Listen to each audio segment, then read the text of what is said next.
नमो नमः।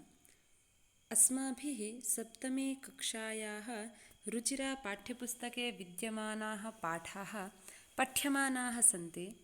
तत्र त्रिवर्णध्वजः इति पाठः अस्माभिः पठितः। तद्विषये एव किञ्चित् पश्यामः। तत्र अयं पाठः वार्तालापरूपेण वर्तते, अतः केषां मध्ये वार्तालापः इति तु पूर्वम् अस्माभिः दृष्टम्।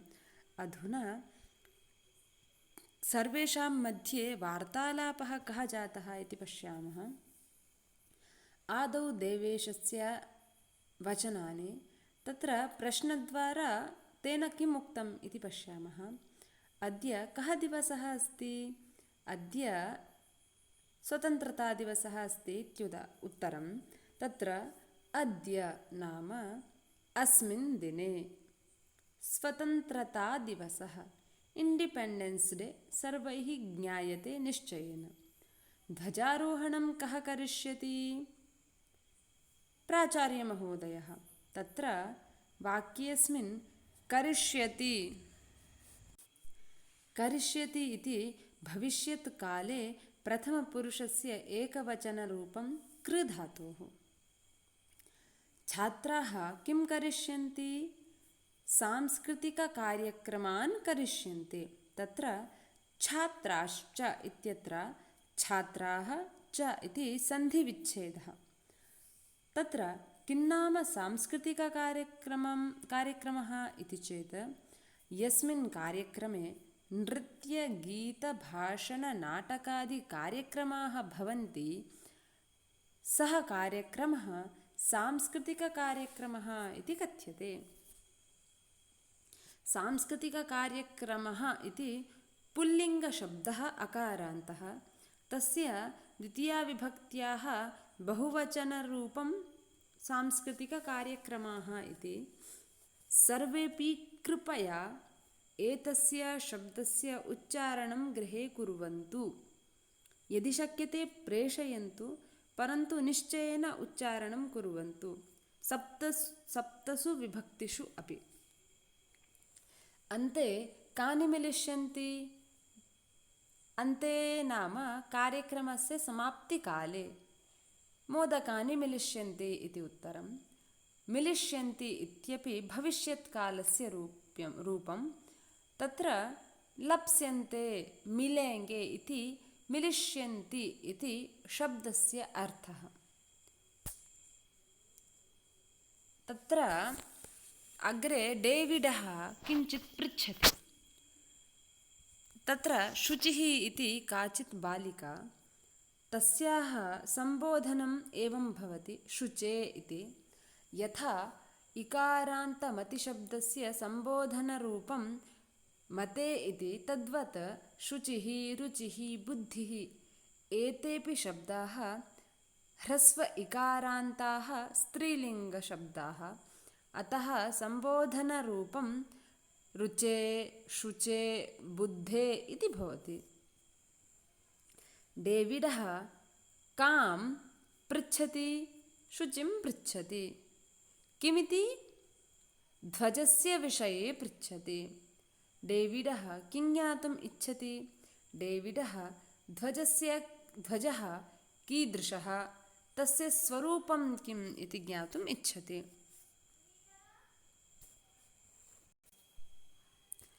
तत्र शुचिः उत्तरं ददाति, अस्माकं देशस्य ध्वजः त्रिवर्णः इति। वाक्ये अग्रे सलीमः वदति, रुचि अयं त्रिवर्णः कथम् इति। पुनः सलीमः रुचिं प्रति प्रश्नं करोति। वाक्ये द्वितीये वाक्ये अयम् इति शब्दप्रयोगः कृतः। तस्य अर्थः एषः ध्वजः इति। सलीमः कां पृच्छति? रुचिं पृच्छति। किमिति पृच्छति? अयम् अस्माकं ध्वजः त्रिवर्णः कथम् इति पृच्छति। अस्मिन् ध्वजे 3 वर्णाः सन्ति, अतः अयं त्रिवर्णः। चित्रं दृश्यते ननु? पश्यन्तु, तत्र केसरवर्णः, इत्येवं त्रयः वर्णाः क्रमेण दृश्यन्ते।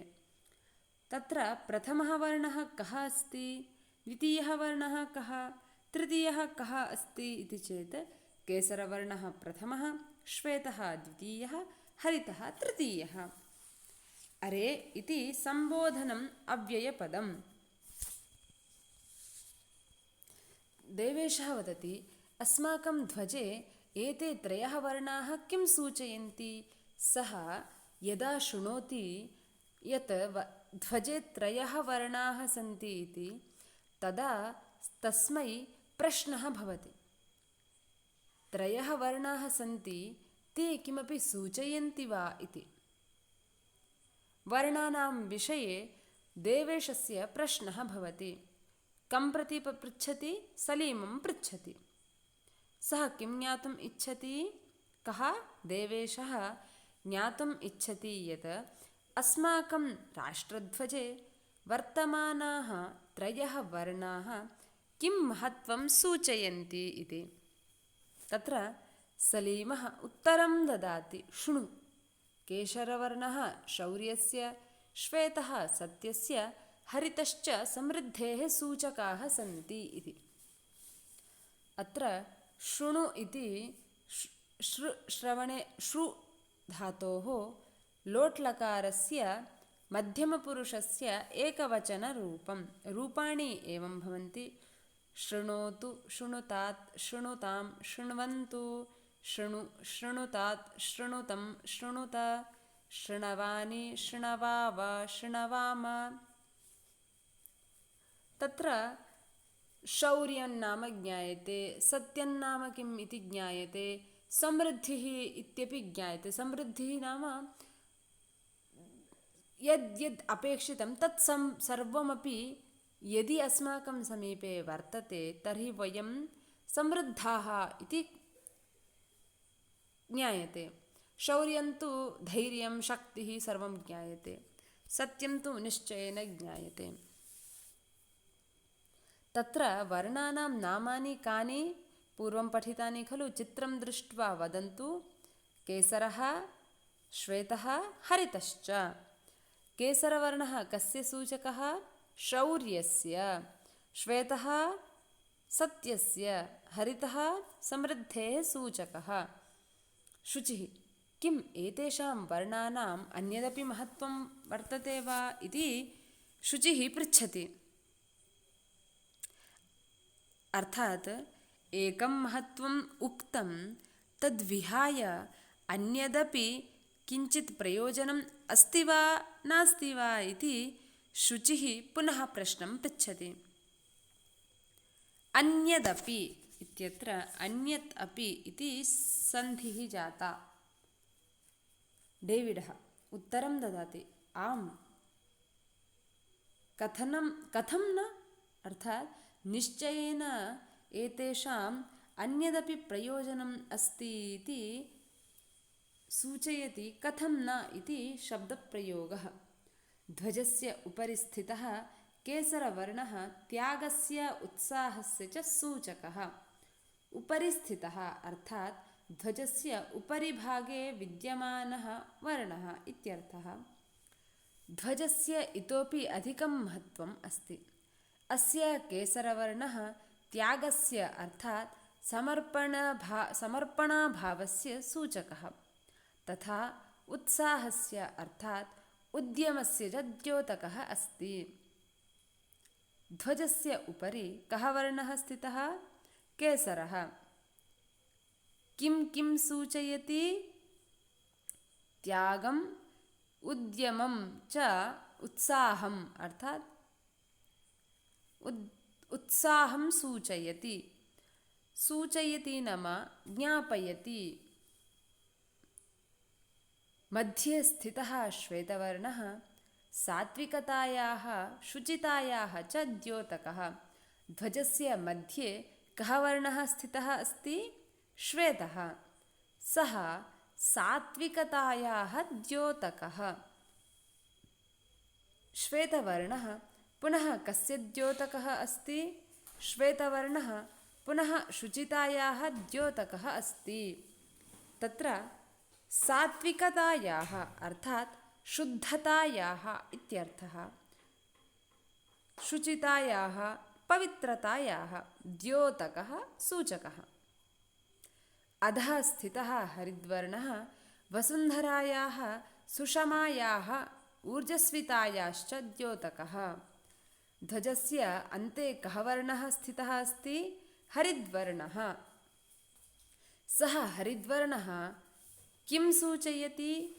वसुन्धरायाः सूचकः, सुषमायाः सूचकः, ऊर्जस्वितायाश्च सूचकः।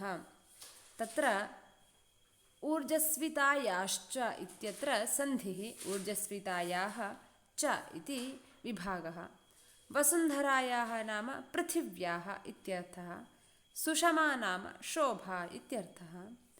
अत्र वसुन्धरा, ऊर्जस्विता, सुषमा एते त्रयाः अपि आकारान्तस्त्रीलिङ्गशब्दाः। तेषां षष्ठैकवचनं वसुन्धरायाः, सुषमायाः, ऊर्जस्वितायाः इति। तत्र तेजिन्दरः शुचे ध्वजस्य मध्ये एकं नीलवर्णं चक्रं वर्तते खलु इति पृच्छति। तेजिन्दरः शुचिं पृच्छति, किमिति? ध्वजस्य यत् मध्ये एकं नीलवर्णं चक्रम् अस्ति तत् किम् इति पृच्छति। तत्र शुचिः वदति, आम् आम्, ध्वजस्य मध्ये नीलवर्णस्य एकं चक्रं वर्तते, इदम् अशोकचक्रम् इति कथ्यते। एतत् प्रगतेः न्यायस्य च प्रवर्तकम्। आम् आम् इति का वदति? शुचिः। अत्र आम् इति स्वीकारोक्तिवाचकम् अव्ययपदम्, अर्थात् अग्रे स्थितः कश्चित् किञ्चित् वदति, एकं वाक्यस्य प्रयोगं करोति, अथवा किमपि सः वदति चेत् यदि तेन उक्तं समीचीनं, सत्यं, तर्हि प्रति उत्तरं दातुं वयम् आम् आम् इति प्रयोगं कर्तुं शक्नुमः। ध्वजस्य मध्ये किं वर्तते? ध्वजस्य मध्ये नीलचक्रं वर्तते। इदं नीलचक्रं किं कथ्यते? अशोकचक्रम् इति कथ्यते। एतत् अशोकचक्रं कस्य प्रवर्तकं? प्रगतेः प्रवर्तकम् अस्ति। अत्र प्रगतिः इति इकारान्तस्त्रीलिङ्गशब्दः, प्रगतेः इति षष्ठैकवचनं। रूपाणि एवं भवन्ति: प्रगतिः, प्रगति, प्रगतयः, प्रगतिं, प्रगति, प्रगतिः, प्रगत्या, प्रगतिभ्यां, प्रगतिभिः, प्रगत्यै, प्रगतये, प्रगतिभ्यां, प्रगतिभ्यः इत्येवं सप्तसु विभक्तिषु रूपाणि। अशोकचक्रं पुनः कस्य प्रवर्तकम् अस्ति? अशोकचक्रं पुनः न्यायस्य प्रवर्तकम् अस्ति। सारनाथे अशोकस्तम्भः अस्ति। अशोकस्तम्भः कुत्र अस्ति? सारनाथे अस्ति। एतत् स्थानम् उत्तरप्रदेशस्य वाराणस्याः निकटे वर्तते। अस्मिन् स्थाने सम्राजा अशोकेन एकः प्रस्तरस्तम्भः स्थापितः। तस्मिन् स्तम्भे एतत् चक्रम् अस्ति। ततः एतत् चक्रं गृहीतम् इति अभिप्रायः। तस्मात् नाम किं चक्रस्य? तस्मात् नाम सारनाथस्य अशोकस्तम्भात् अस्य चक्रस्य नाम स्थापितम् अशोकचक्रम् इति। अशोकस्तम्भात् एव किमिति गृहीतम्? अशोकचक्रम् इति गृहीतम्। प्रणवः। अस्मिन् चक्रे 24 अराः सन्ति। अस्मिन् चक्रे कति अराः सन्ति? 24 अर्थात् 24 अराः, तीलिया इत्यर्थः। भारतस्य संविधानसभायां 22 जुलाई 1747-901 वर्षे समग्रतया अस्य ध्वजस्य स्वीकरणं जातम्। भारतस्य संविधानसभायां कस्य स्वीकरणं जातं? भारतस्य संविधानसभायां ध्वजस्य स्वीकरणं जातं। ध्वजस्य स्वीकरणं कथं जातं? समग्रतया, अर्थात् सम्पूर्णभारते अयं त्रिवर्णः अस्माकं ध्वजः इति स्वीकरणं जातं। स्वीकरणं नाम अङ्गीकरणम्, अर्थात् सर्वैः अपि अयं त्रिवर्णः अस्माकं ध्वजः इति अङ्गीकृतम्। ध्वजस्य स्वीकरणं कस्मिन् वर्षे जातं? 1740-900-एकसहस्रतमे वर्षे। कस्मिन् मासे? जुलै मासे। कस्मिन् दिनाङ्के? 22 दिनाङ्के। अस्माकं त्रिवर्णः ध्वजः कस्य प्रतीकः अस्ति? अस्माकं त्रिवर्णः ध्वजः स्वाधीनतायाः प्रतीकः अस्ति। तत्र तेजिन्दरः वदति, अस्माकं त्रिवर्णः ध्वजः स्वाधीनतायाः, राष्ट्रगौरवस्य च प्रतीकः। अत एव स्वतन्त्रतादिवसे, गणतन्त्रदिवसे च अस्य ध्वजस्य उत्तोलनं समारोहपूर्वकं भवति इति तेजिन्दरः अग्रे वदति। स्वतन्त्रतादिवसे कस्य उत्तोलनं भवति? ध्वजस्य उत्तोलनं भवति। ध्वजस्य उत्तोलनं पुनः कदा भवति? गणतन्त्रदिवसे अपि अस्य उत्तोलनं भवति। उत्तोलनं नाम वयं ध्वजारोहणं कुर्मः खलु, तदेव फहराना इत्यर्थः। ध्वजस्य उत्तोलनं कथं भवति? समारोहपूर्वकम्, अर्थात् कार्यक्रमैः युक्तं भवति अयं ध्वजारोहकार्यक्रमः। जयतु त्रिवर्णध्वजः, जयतु भारतम्। कः जयतु? अस्माकं त्रिवर्णध्वजः जयतु। किं जयतु? पुनश्च भारतं जयतु, विजयी भवतु इत्यर्थः। अस्माकं त्रिवर्णध्वजस्य जयः भवतु, भारतदेशस्य सर्वदा जयः भवतु। अन्ते अस्माभिः अस्मिन् पाठे के विषयाः ज्ञाताः प्रमुखतया इति चेत्, स्वतन्त्रतादिवसस्य विषये ज्ञातं, राष्ट्रध्वजस्य विषये विशालरूपेण ज्ञातं, स्पष्टरूपेण च ज्ञातं, ध्वजस्य वर्णानां विषये तेषां किं महत्त्वं, ते किं सूचयन्ति इति अपि अस्माभिः बहु समीचीनतया पठितम्। अशोकचक्रस्य विषये अपि वयं पठितवन्तः। एवं त्रिवर्णध्वजः इति पाठस्य विवरणं। धन्यवादाः।